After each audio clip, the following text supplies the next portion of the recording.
Hey everyone, and welcome to Reseller Open Bar, where you are the star. Gonna do another exciting Saturday night kind of live chat, see what happens. For those that are new to the show, what we do is every Saturday night at 9 p.m. Pacific, we kind of have an open discussion about reselling, and pretty much anyone who wants to come on is more than welcome to come on. I will provide a link shortly and we can jump right in. Let me check to see that everything is cereal and everything is Captain Crunch. Yep, we're looking good. We're looking good. Hope everyone's having a great Saturday night. And we're going to get right into it. Like I said, we're going to be kind of going through the chat and doing a little thing. This is pretty much a show every Saturday night about reselling. And it's a free form. That's why it's called Open Bar. Anyone can come on. So if you have a mic and a camera and you want to jump on shortly, we can do that. We got to go through some business real quick. Once again, I'm Chris, the Thrift Shop Hustler. If you're not subscribed to the channel, please subscribe to the channel. Click the like button for this video and share. It helps people during the live stream find this place. And let's take a dip into the chat. We got Hazelheart Vintage. She says, hopefully this week is a little calmer. We're going to get into that in a second. Treasure Hunters is here, keeping it real. With the Millers is in the house. Aaron Kludge. Mother's Mustache says, sits quietly in the bar's shadow. Eventually, I'm going to have, a nice little background for all this, for this type of show and everything, and keep it real. Flipper Joe, you're too funny. Yeah, Flipper Joe, man, come on. If you can figure out your mic, just shut off the sound when you hop in and everything. And we have a pretty good amount of people in the chat room. Welcome, welcome, welcome. So I guess we'll kind of just talk about the elephant in the room. Last week was nuts. We had Kareem Williams and Joe State on, who pretty much duked it out. I did not expect that at all. It turned into what was talked about for pretty much a whole week. And so the point of the show wasn't exactly to kind of be a drama show or anything like that. It just, the third show happened to just go to shit instantly. So yeah, so there's that. There was a whole thing on Instagram afterwards and everything. And yeah, so Kenneth is saying, could he hop in? Yeah, I'll give you guys the link in a second. Anyone who wants to jump in, and we'll talk shop and anything you want to talk about. No subject is off limits. We'll talk about anything. This is an after hours show, but I'd like to kind of talk about reselling and everything, because that's pretty much what the channel is all about. So yeah, last week was crazy. Some of you might have heard of it. Some of you are here because of that, thinking that there's going to be a round two. There isn't going to be a round two. Like I said, this is a free form show. Anything can happen. And last week kind of tested the limits of the show as far as anything can happen. So I expect, some random people to jump in and stuff like that. So we're going to actually leave, or let's just kick this right off. We're going to leave the link in the chat room right now. So anyone who wants to jump in, just make sure you have a camera and a mic set up. If you have a mic, that's okay. Just make sure if you jump in the link to please mute the YouTube on your end, so you can just see the hangouts and everything. And what I'm drinking tonight is Guinness Stout. Some pretty good stuff. Kind of was hanging out with the family earlier, so I'm 3 beers in. So we'll see where this takes it. I'm going to actually leave the link in the chat right now. So anyone who wants to jump in is more than welcome to jump in. I have some kind of topics we can talk about too.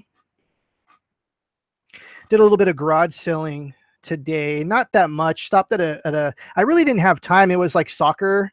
Today's soccer day, Saturday for the kids. Actually leave. So, wow, we got someone just jumped in. So anyone who wants to jump in is more than welcome to jump in. Mighty Mushroom. Hi. Kind of topics we can talk about too. You gotta mute your YouTube on your end. Today, not that much. Mute YouTube. Paisley Bradley says 3 beers and I'd be gone. This is actually number 4. How do I? I'm kind of like a stockier dude, so I can handle it. Mighty Mushroom, What's up, dude? Can you see me? I can see you and I can barely hear you. I think, let me Okay. just, I yeah. will. I will turn it up, man. Last week was the first week I kind of heard about your chat. I rolled in and I saw that whole debacle. That was funny. Yeah, that turned insane really quick. And I thought the show was going well. Did you watch the whole show? I did, yeah, I did. I'm not, even though I'm a longtime reseller. I haven't really put myself. I don't really broadcast myself very much. I think let's put it that way. Right. Yeah, no, I hear you. It took me a lot to kind of, I do art and stuff, so I have a YouTube channel for that. So I'm kind of used to doing kind of this kind of stuff. So, but I can hear you. What kind of platforms do you sell on? Or actually, let's back it up a little quick. Do you want to introduce yourself? Yeah, my name is Corey. I am a reseller from Portland, Oregon. And even though I really, really love eBay, I've had eBay troubles. There's been troubles with the platform over time. I think this is the most awesome time to be part of eBay. And they're in a growth cycle that I haven't seen in a long, long time. So I pivoted from, 80% Amazon, 20% eBay to 80% eBay, 20% Amazon in the past like 6 months, 7 months, something like that. Right. And you said you're having some trouble. Are you still at that 80-20 point right now? So I've flip-flopped that. I don't really enjoy selling on Amazon. I don't like the drone factor. I just don't like the platform. Honestly, it doesn't seem valuable to me based on what I do or what I like to do. I mean, it's great for supplies and things like that, but you can't bring that uniqueness, that value that you can bring through eBay. I don't think. I mean, for me, Right. things like retail arbitrage are great for making money. In the end, that's all it is. You're not really learning anything. Right. Do you do Amazon FBA?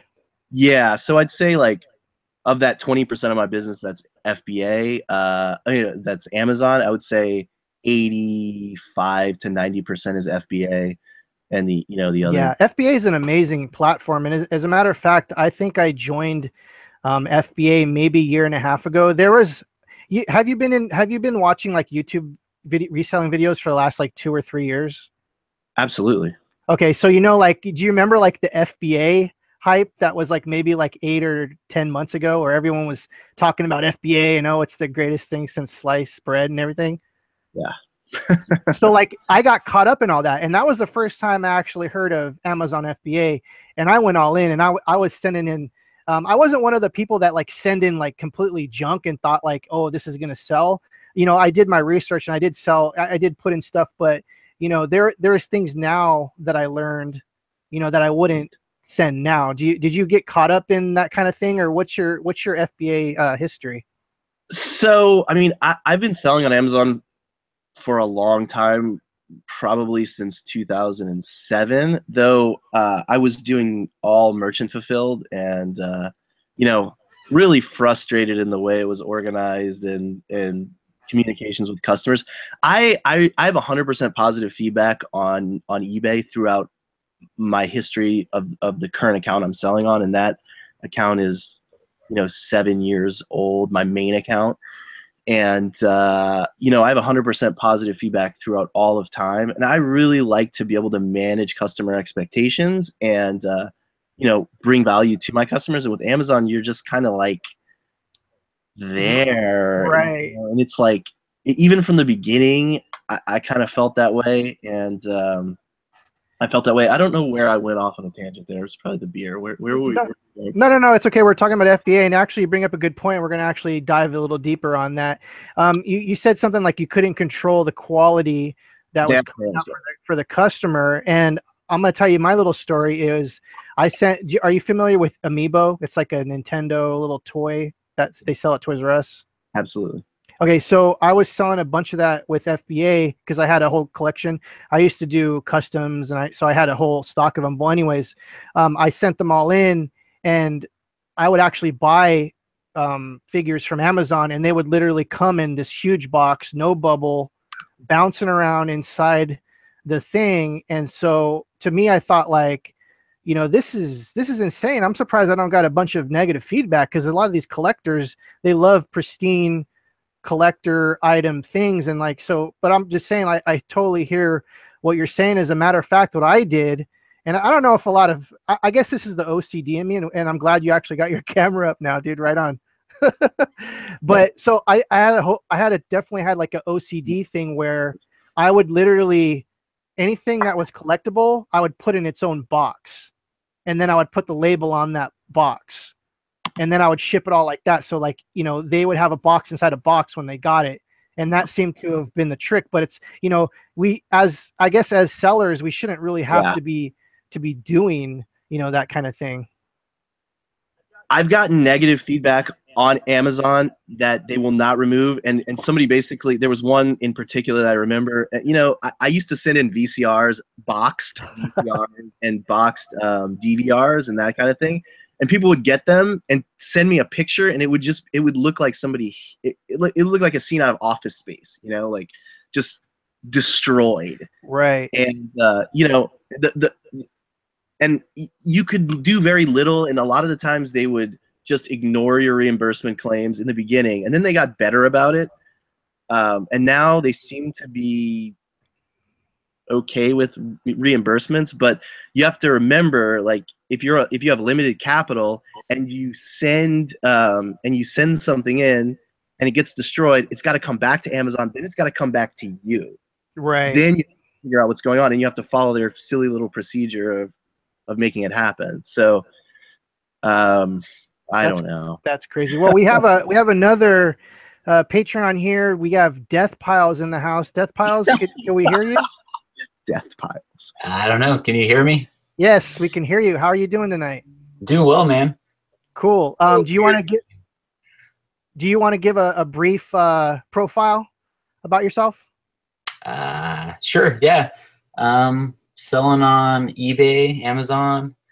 I like to do garage sales. My main source of just sourcing in general. Right. We were just discussing Amazon FBA. Did you get caught up in the FBA hype that was like a year ago? Yeah, I still send stuff in. It's I enjoy it. Yeah, I wouldn't call it hype. The thing is, I love Amazon FBA, and I send stuff in too.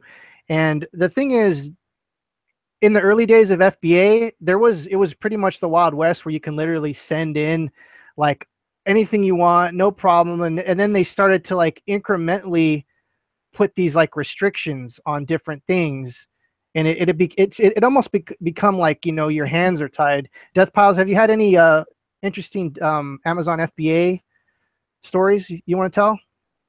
I don't know. I've had a few things where I'm surprised at like the value of things that I send in to Amazon. Like I picked up a CD once, and I actually wasn't going to pick it up, but it was free, and it ended up selling for like $200. So that was pretty cool. Wow. That is good. I don't know. Like I bought like a little, like a moleskin notebook, and I was just going to use it for myself. But then I looked it up on Amazon, and it ended up being worth like $200 as well. So like it has some crazy value. I don't know, like Polaroids, like I'll send those in around Christmas time, and they'll sell for like above $50, where like on eBay, I don't know, you'll usually get like sell Polaroids for about $30. So yeah, I have a guy on eBay who I contact that I met through eBay, and he just buys basically almost every 600. He'll buy for $30 for me, and I'll collect 10 or 15 of them and send them to him, but I never get them back. The problem on eBay, my return rate's about 2%, and on Amazon, my return rate's like 15%. And I don't change the quality of what I'm doing. Like I actually try to even be even more picky about things that go into Amazon, and it's still like I can't seem to get that return rate down, and it just drives me crazy sometimes. Yeah, that's insane. So I don't have any. Well, I guess I have done the whole thing where I actually had like this thing from Disneyland. It was kind of like the Star Speeder thing that I had on offer up for $15, And then I was like, oh, what the hell? I'll list it on Amazon. This has nothing to do with FBA, but I listed on Amazon for 100 because there was no, like the highest one was maybe like, I don't know, 125, which I thought was crazy. So I listed it for 100 and it sold in like a week. So Amazon I mean, the thing is, for anyone that's doesn't have an Amazon seller account, I definitely highly suggest it, especially if you're a reseller. Oh yeah. Mighty Mushroom, do you agree? Yeah, I mean, I'm not saying don't sell on Amazon. Do sell on Amazon and do it as quickly as you can. Get set up, get ungated, do all of the things, because it's just, I mean, my basic bills, like my rent and some of the other things, my rent and my cell phone bill and all that stuff, that it gets paid by Amazon. I mean, I keep about $25,000 to $30,000 in inventory at Amazon. Wow. And yeah, I mean, I would do it way more than that. But so one thing happened that just turned me off completely. I started building my CD inventory. Well, they said, you can't sell CDs anymore. Send us receipts. I sent them the receipts I have. They said, these receipts aren't good enough. And I had, spent specific time and effort to find great in-package CDs to be housed at Amazon. Right. And they shipped them all back to me and then charged me for it. Oh, man. Like, Now, I hate to interrupt you. We have Flipper Joe in the house. Flipper Joe, could you give a little shout out to make sure your mic is working? Crickets. Flipper Joe, I know you got this. This is second time's a charm. No, but you're welcome. You're welcome to hang out. How you guys doing? There we go. Finally, for everyone that doesn't know, go. So we could definitely hear you now, Flipper. Is it working? It's working. It's working perfectly. How are you? Wow, we got another patron here. So we got Flipper Joe, we got Death Piles, we got Mighty Mushroom, and who is the new gentleman joining us? Let me see here. Actually, I should look at that. Cyber Proxy. How you doing? Okay, so Joe, do you want to, Flipper Joe, you're pretty well known in the community. You're always in the comment section, in the live chats. Do you want to give a brief little profile about you and your reselling?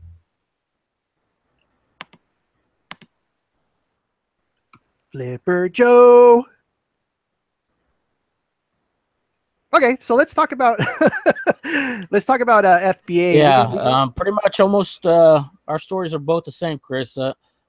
Can you hear me? Yes. You know what? I think you might have a crazy delay. Are you listening from the Google Hangouts or are you listening YouTube channel? I think it's the YouTube channel because of the delay.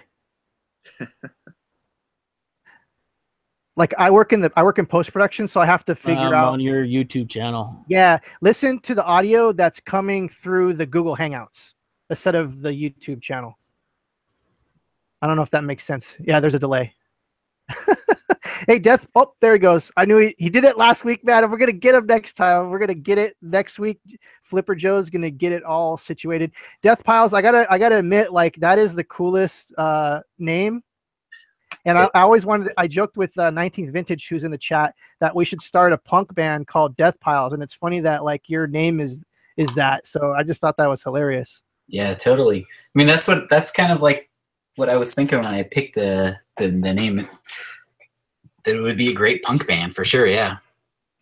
Right. So, Mushroom, you said you've been on eBay for a while? Yeah, I sold my first item on eBay in 2001, I think. Do you remember what it was? God, I don't. It might have been. It may have been a piece of software. It may have been probably something like that. I don't remember the actual item, but oh, sure. I remember instantly thinking, "Wow, this is cool." It took a long time. I remember it taking a very long time to sell whatever it was. Yeah, I think in 2001 I was also selling on Yahoo. Yahoo had amazing auctions back in those days. Yahoo auctions. Yes. And I think like I sold probably like 80% of the stuff that I sold through Yahoo auctions. They didn't have any fees. I remember they had fees, but they weren't like, I don't know if they had. I don't think they had like listing fees. I don't think they did either. I think you're right. I don't think they had listing fees. There was I think that. Yeah, I think. fees. Yeah. Yeah, exactly. I thought Yahoo Auctions was awesome, and I mean it rivaled eBay, but it was cool. Yeah, I sold a lot of like. This is going to show you how dorky I was back in the day. I sold like a ton of like Star Wars figures and Pokemon cards through Yahoo Auctions. Death Piles, do you remember? Did you happen to sell on Yahoo Auctions? No, never did that. Oh, we got video now. Nice. Yeah, I just muted something. It's my first time doing something live, so it's kind of cool. Oh, cool. No, I'm glad. Like the whole point of the show is kind of like just to have anyone who wants to come on, because you know there's a whole structure to a lot of the YouTube channels. You know, people know people, and then they have their friends on, and then everything. I wanted to kind of just like do this kind of crazy social experiment where we could bring like just resellers that would never be in contact with each other. So I thought that was cool. So yeah, this format is really cool. It's yeah, really cool, man. well, I mean, yeah, it's a cool format. I'm just no. Thank you for coming and having the courage to come on, because I'm a little bit of an introvert, so I know there's a little bit for me. It would be kind of hard just to jump on someone's channel and be like, "Hey, world, how are you doing?" and all that. So there's definitely that. I'm not looking forward to the day where there's going to be like 7 people in the chat. You know what I mean? Like all trying to talk over each other. So I'm trying to get myself trained to kind of be like, because I don't want to leave anyone out. I watch the shows where there's like 8 people, and it seems like there's always the one dude who never talks because everyone's like oh, da, da, da, da, da. So that's pretty funny. So Death Piles, you never used Yahoo Auctions? No, never used Yahoo Auctions. No. Yeah, something that people might not know is actually Japan Yahoo Auctions is still live, and it's a pretty yeah, and it's a pretty crazy place to source, because you can find some rare collectibles on there sometimes and then just have them imported. It's like a really funky retail arbitrage that like really no one's thinking about. I've thought very heavily about trying to figure out how to sell on eBay Japan, because you know the price that they're willing to pay for the kind of vintage clothing and stuff that I sell is just astronomical sometimes. You know, I would love to be able to sell in Japan. If anybody wants to go into I think the last time I talked to someone who was actually like really going hard with that is they actually like spoke a little bit of Japanese, and they had family that were on that side, so they would buy a bunch of stuff. Whoa. They would buy a bunch of stuff, have it shipped to their family. The family would put it all in a huge parcel and then send it to the US. And then that's how they would arbitrage with that. So it makes sense. Do any of you guys this is gonna I just totally gonna go fucking 180 right now. Do any of you guys do merch by Amazon? I do, yeah. I've got like 25 designs up right now. Oh, nice. Waiting to tear up again. Mushroom? I was approved for merch, got denied, and then I reapplied, and I still haven't. I just never put up the 5 things, and then randomly, without any sort of notice, they didn't say, if you don't do this in a day, we're taking it away. And they were like, you have not used merch. You are banned. Oh man, that's a burn. I heard about that. And you're right. They don't let you know what's going on with that. People had to find. I think Rake and Profit actually might have lost one of his accounts that way, and I've heard that story before. So yeah, I did the same thing where I got it because I heard about it. This is way before, you know, everyone was like, oh, merch by Amazon, you got to check it out. And I got one and I just left it too. But luckily I did, when I first got it, I was like, I'm going to upload a shirt. So I think that helped me a lot, was uploading that shirt right away. And it's definitely, and I talk about this because we're resellers. And I think like anyone who's not really looking into it should definitely look in it. Cause right now I'm going super hard with it. I just tiered up to 500. Wow. Yeah, and well, there's people that are tiered up to like 4,000, dude, if you can believe it. Yeah, no, there. I was listening to one lady's podcast where she made $50-something thousand profit. Wow. In 10 months with I was just crazy. So I wonder the ROI of, you know, like it seems it seems like you need to have a lot of designs out there, but maybe you don't. I have no idea. I mean, I didn't look into it far enough to see like, hey, if I get 1,000 designs, and they're, they're 70% good, then maybe what happens? Right. So I'm actually going to check in with Flipper Joe. Flipper Joe, are you now listening to the Hangouts now? Oh goodness. We're having technical difficulties here. Hazelheart Vintage is in the house. How you doing? Uh-oh. She can't hear you either. She can't hear me. What's going on with this show? Hazelheart. Oh wait. You know what? She muted herself, I think. Oh, she left. All right. So Death Piles, you said you're at 25 tier? Yeah, I'm just at 25 tier. I just got accepted like 2 months ago. Like I tried to get in over a year ago. You said you're at 25 tier? Yeah, I'm just at 25 tier. I just got accepted. Flipper Joe. Like I tried to get in over a year. All right. Let's try muting Flipper Joe. Flipper Joe, come back next week. We're going to work it all out. So Death Piles, did you start off with 25 or did you start off with 10? So I got in like about 2 months ago and I started out with 10 and they gave me like 5 like submissions per day. And then they cut me back down to like 2 submissions a day. And I didn't take it too seriously. Like I uploaded 1 and then 2 months later, I like looked at it and I had sold like 5 shirts off of that 1. So then I got a little more serious into it. But yeah, I wish I was still able to upload 5 shirts a day. Yeah, right now with the 500 tier, I think I'm at 10 shirts a day. And I honestly struggle with all the designs now. I have about 160 something up right now. They're live. Hazelheart Vintage is in the house. Is their mic working now? I think so. Yes. Hey. Welcome. So for anyone who's lived under a rock and doesn't know who Hazelheart's Vintage is, Hazelheart's Vintage, did you want to give a little bit of a profile on yourself real quick? Sure. I've been selling on eBay and Instagram and Etsy for about 3.5 years now. I mostly sell vintage, lots of vintage women's clothing, but also vintage home goods, vintage kids clothes, modern clothes too, if I can make money on them. But vintage is where my passion lies. Yeah. I can't. I've said this a million times. I cannot do the clothing thing. I do some of like the concert shirts and I dabble in pants a little bit, but I don't have the patience for learning all the different cuts and the styles and all that stuff. How long were you like?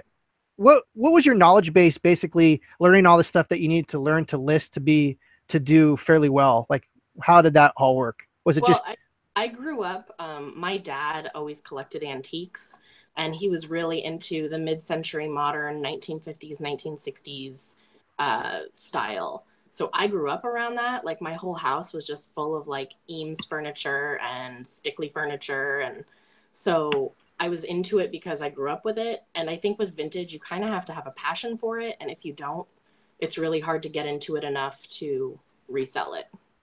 I don't think it's something that you can just pick up and not really give a shit about and still make money. I think you have to kind of like it in order to gain the knowledge base to make decent money. Because there's a lot of crap vintage out there that doesn't sell and isn't worth a good amount of money. So you kind of have to know what you're looking for and appreciate the style. Yeah, I think there's definitely that knowledge base where you need to know what you're doing. I just actually started to learn about Eames furniture yesterday. I actually started learning about that. There was a post somewhere about a chair that was sold, or there was somewhere, I think it was Facebook. But anyways, I went diving into that. And for me, now that I know, like I can literally, this is just by studying, like not even an hour, I can look at a chair and be like, that's a possible Eames chair because it's got this very unique style to it. So, and that's one thing about vintage stuff is, you know, once you kind of learn a little bit, it's easier to pick out, you know, oh, that looks like it's a 60s dress and that looks like it's a 50s dress, or that looks like it's a 20s dress. You can learn a little bit about the style and then be able to nitpick, you know, kind of eras and where things came from. But right. it takes time. The supply is much lower though as well. Like there's so much more modern clothing. Yes. But also like with you, like understanding the style and being able to pivot into other styles and pivot out of those other styles before they're obsolete and you're sitting on the stock. Well, and that's why things, can make more money than, a modern dress, is because it's, there may only be a handful of this vintage item that you picked up. So you can ask a little bit more money for it because there's not 100,000 of them sitting out there at Nordstrom or Macy's. There may be 2, 3, 4, 5 of these items left. So a particular collector would be willing to pay more because there's such a little stock, such a little amount of that particular thing. Absolutely. Death Piles, do you do any kind of vintage stuff or clothing selling? Oh yeah, totally. I just wanted to show, I got this chair right here. This is a Herman Miller. So I picked this up at a garage sale for $20. Oh my gosh. I was pretty stoked about that. My friend, he's like a big mid-century modern like collector, and like this chair is actually the back cover of it. So yeah, Herman Miller still makes stuff today, and this, I don't know, I was super happy with this. Yeah, no, that's really cool. That's a vintage chair or no? Because they still make these. That's what I was saying. Because I work in post production, and those are like $1,200 chairs because we use them a lot for. They have really great back support and all that kind of stuff for your body and stuff like that. So I've seen a ton of those before. I just didn't know. I just thought they were just expensive chairs we had at work. So that's kind of funny. Herman Miller is still making stuff today. Yeah, like one of the keys is that the arms are like connected to the base. They're not connected to like the seat or the back. So that's kind of one of the telltale signs of like a good like office chair. And Herman Miller is still making them. Yeah, I actually had to put my name on mine because there was someone from another department who was stealing our chairs. And when there's like 100 of them, you can't tell them apart. So I had to like write my, anyways, whatever. Does everyone? Well, we'll start with Mushroom. Do you do this full time or part time? I do this full time. Yeah. So this is like your pretty much your main income. It is. I mean, there's some other enterprises I'm kind of involved in, but this is what I do every single day.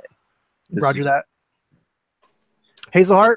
This is pretty much my full time. My husband is the main breadwinner, but this isn't like a part-time gig for me. I pay for all the extras with my job. I pay for my daughter's schooling. I pay for vacations. I put savings away. So it's a little bit of both. Right. But I'm sorry. I didn't mean to cut you off. That's a horrible host. Really, I think this job is really hard to do part-time. Like you just get really invested in it, so it becomes full-time, I think, usually whether you want to or not. If you're successful, it becomes full-time. True. I could see a lot of people breaking their computers like, God, and nothing's selling and I'm buying all this stuff and I got a pile of death piles. And speaking of death piles, full-time or part-time?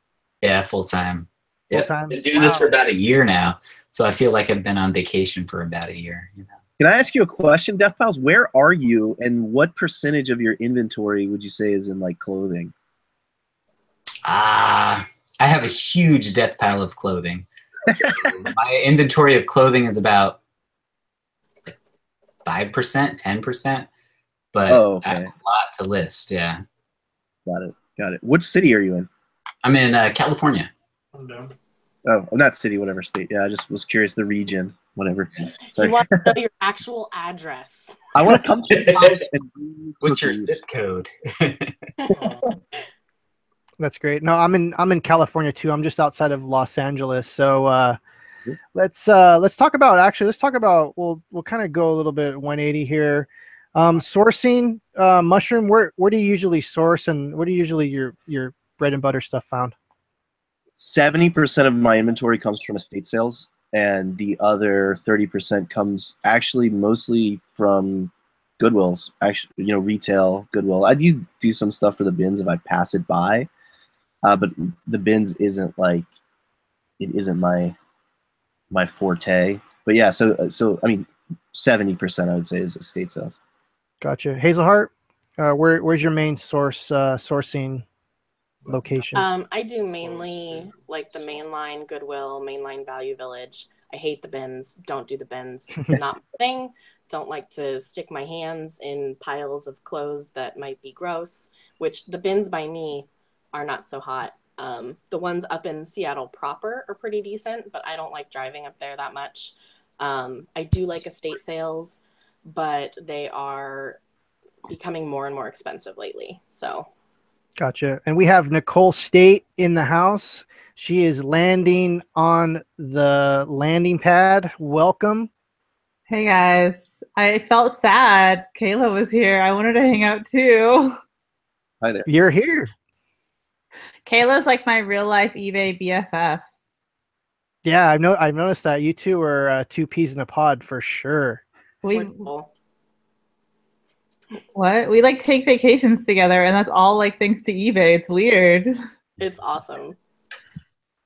Yeah, eBay really not only does it bring people together, it also, provides for it's really and it's I don't want to be like all cliche or whatever, but it's like super easy to do too once you figure it out. And I guess maybe I shouldn't say that because I've been computer savvy my whole life. So, listing and doing all that. I remember back in the day where you had to actually put in HTML code just to make fancy fonts and stuff like that inside the description. So, it's came a long way where like pretty much anyone could use their phone and just list. Nicole, do you feel me? Yeah, I just wish that you could still like put music on your page. Remember when you would open eBay pages and it would play like music that people put on it? God. Like a dancing baby smoking a cigarette. Like super electronic beats. Man, I totally forgot about that. That was like the MIDI. It was like MIDI, right? It was like 8-bit like music. So bad. Yeah. That's too funny. Oops, sorry. No, go ahead. Oh, I said there are still websites that you open up and they play music. I mean, most of them are like text-based websites, but it still exists. Yeah, there's some websites where you can go to where they they cache the old websites, and you can actually go back and look at old I don't remember what the site is, but you can go back and look at the Netscape web pages. The GeoCities. Yeah. Well, you want to talk about GeoCities? That's a matter of fact. We can get into a little bit of the history of Yahoo Auctions real quick. The reason why Yahoo Auctions disappeared was GeoCities was sold to, I want to say like AOL, or it was sold to someone, and in part of that deal was taking down Yahoo Auctions because GeoCities disappeared. It was almost like a buyout. They bought out GeoCities, and it was like this trickle-down effect where Yahoo Auctions was actually part of that whole collapse. So that's an interesting part of Yahoo Auctions. Nicole, did you ever do Yahoo Auctions? No, I don't. No, I never did Yahoo Auctions. I think I was pretty young still, to be honest with you. Yeah, no, it's a generational thing for sure because eBay, I guess, started in '95, and I was doing eBay shortly after that. And, there's a lot of the younger generation who were literally like teenagers or preteens, during the '90s where, they weren't even thinking about eBay or were privy to that whole culture. Hazelheart, when did you start doing eBay? I actually helped my dad with eBay back in probably 2001, 2002, back when I was in high school. Sold a bunch of stuff for him on eBay. And then when I moved out, I kind of took a really long break from all of it. So I didn't really get back started again until like 2014 or so. Gotcha. But I remember the old eBay, and I remember the money orders and having to go to the post office for every single package. For those that don't know, back in the day, eBay didn't have PayPal. So you literally had to send a personal check or go to the post office to get a money order. I actually used to get my money orders at a liquor store, cost 35 cents each. So I'd literally have a stack of like 20 money orders to buy like Star Wars figures or whatever the hell I was selling back in those days. And that's how you pretty much got paid. So imagine today with like someone like Nicole State whose volume is like nuts, having to go and like accept like all these money orders and then cash them. And oh man, it was the Wild West for sure. You couldn't even host eBay didn't host images way back, way early either. You had to have image hosting, and then you would put the links to the images in the listing. See, I don't even remember that, and to me, that's totally. I can be like, that's true, because old eBay was nuts, and I want to say like it was about 3 cents to list something, or it was something really small. It might have been 5 cents to list something, but man, how times have changed. Didn't And you back, have to pay for like each photo at one point too, and everything? yes, I remember when you had to pay like 25 cents for. I think they allotted you like 3 or 5 or something like that, and then if you went over that, you had to pay like 25 cents, and this was even, they didn't even have buy it nows or anything like that. I remember eBay when it was, when it was all auctions. It's crazy. So this was like during the days where you would list things for a penny, but you'd charge $100 for shipping because PayPal or the eBay fees. And that's why they changed it. And people get so upset nowadays, like, why are they charging me fees on shipping? It's because of assholes like me back in 2002 who were charging a penny for things, but charging up on the shipping to get around the fees. So sorry, I was a part of the problem. I think anyone was, though. Like, everyone did it because it was like, why wouldn't you? Yeah. I have to say that I did not do that. Oh, never? No, because I was always afraid of getting negative feedback, because I knew a lot of people that did that, and they'd get negative feedback for overcharging for shipping. But that was back when you could leave negatives for the buyer too. Yeah. It was a Wild West back then, for sure. Really was. Fucking fuck. What? Sorry.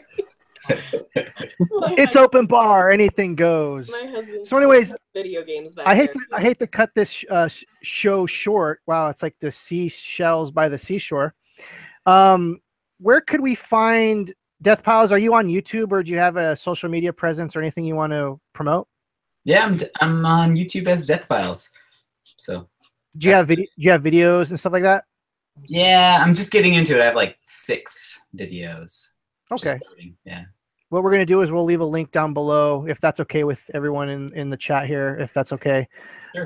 Hazelheart Vintage, where could people find you? I do a YouTube show with my friend Crystal every Tuesday morning called Sip and Flip, where we talk about reselling, and we're kind of a no holds barred, not family friendly show. So Sip and Flip, you can look that up. And I'm on Instagram under Hazelheart's Vintage. Awesome. Mushroom? Mostly post on Instagram for fun. It's Mighty Mushroom. And then I just started a YouTube channel like yesterday, and I have one really crappy unedited live video. Well, the old saying is the 1,000-mile journey begins with 1 step. So yeah, my first FBA order was like 5 items, just so I got things in. So follow the same policy. And Nicole State?